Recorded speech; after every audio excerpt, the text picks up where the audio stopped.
painter's palette is at the heart of the painting process. It is also a powerful tool to experiment with. It can be used to increase your understanding of painting. It's also central to powerful color. I'm Sarah F. Jane.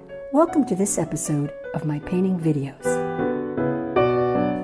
Setting your palette up in a logical and consistent pattern affords you the same benefits that a consistent arrangement of piano keys gives a pianist.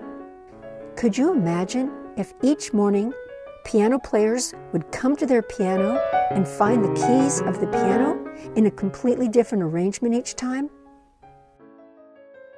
This is not to say that without an organized palette, masterpieces can't be created. Van Gogh was known for having palettes that showed no order, and his masterpieces are legendary. But I do believe in giving yourself every advantage to succeed as possible. An organized palette that you've arranged on purpose according to your preferences is one such advantage. I find that exploring different palettes is very exciting. A painter's palette such as this one is not only romantic to paint with, it's also very handy for being able to step back from your painting. A palette such as this is right-hand or left-hand specific. If you're a person who likes to have both hands free, then there are other options for palettes that sit on a table. Some painters like to use these disposable palettes. Each sheet is a heavy wax paper and it's bound on two sides so that it doesn't slide around. Upon finishing a painting, you simply need to tear off this sheet. There is an added utility. At the end of the painting, you can tear that sheet off and let it dry, and it records the paint mixes that you had for a particular painting. Although this isn't the type of palette that I prefer to use on a regular basis, when I do use it, I very much appreciate that quality. These disposable pads come in all sizes. They're particularly handy for painting classes and for taking out into plein air. If your painting is a work in progress and the class or workshop ends, you can put the palette with all the piles of paint directly in a box designed for this purpose. It snaps in and creates a relatively airtight container. Once you get home, you can pull the lid off and all your paint piles are still ready to go. If you're just starting out and are on a very tight budget, there's a tricky little alternative, the simple and humble wax paper. Simply place 3 sheets of wax paper on a board. And then flip the board over and tape it down. The 3 sheets of wax paper are sturdy enough to hold up for a good number of hours of painting. And at the end of the painting session, you simply tear off the top sheet, add another sheet, and have it all ready to go for the next day's session. As with the disposable palettes, wax paper palettes can be handy for plein air painting, travel, and workshops. The last kind of palette that I'll be showing on this video is a glass palette.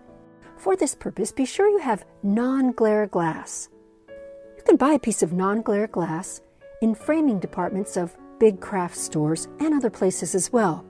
If you select the standard size, the price can be quite affordable. I'm going to demonstrate setting up a glass palette with this piece of glass that is not non-glare. It will very much make you appreciate the value of having a non-glare piece of glass. The trick to using a glass palette, both so that you don't get cut and so that it doesn't break, is to mount the piece of glass on a piece of foam core or other cardboard that is about 1/4 inch or a little bit more larger than the piece of glass. It's important to consider the background that you're putting the piece of glass on. Many painters prefer a middle value colored palette. It's important to realize that the background color that you're mixing your paints on will very much influence the mixes. For instance, if you mix white on a wood palette, it looks very bright. As you go in to mix a pink, it will look light by comparison to the color of the wood. Now let's compare this same pile on a bright white palette as we're showing here. It looks like a considerably darker color of pink. There's the pink with the wood palette, and there's the pink on a white surface. For our purposes here, we're simply going to use this white background. I then tape the edges of the glass to the support, being very careful to only cover the glass about 1/4 inch. If you cover the glass more than 1/4 inch, you're cutting into your mixing area. As you notice, I've used clear packing tape to tape these edges. It's very important to use either clear packing tape or masking tape that is the tan color. Masking tape in the bright new colors that are commonly available now will affect your color mixing decisions. Here's a prepared palette. Here's the basic color palette from the painter's workbook. I designed it for painters just starting out. It's in the simple arrangement of the color wheel. It's arranged to approximate the Munsell color wheel. Another palette from the painter's workbook is the Target palette. The Target palette is for painters who have done a lot of color mixing, who have worked with the color property of value, and are interested in applying that to their color mixing and to their paintings.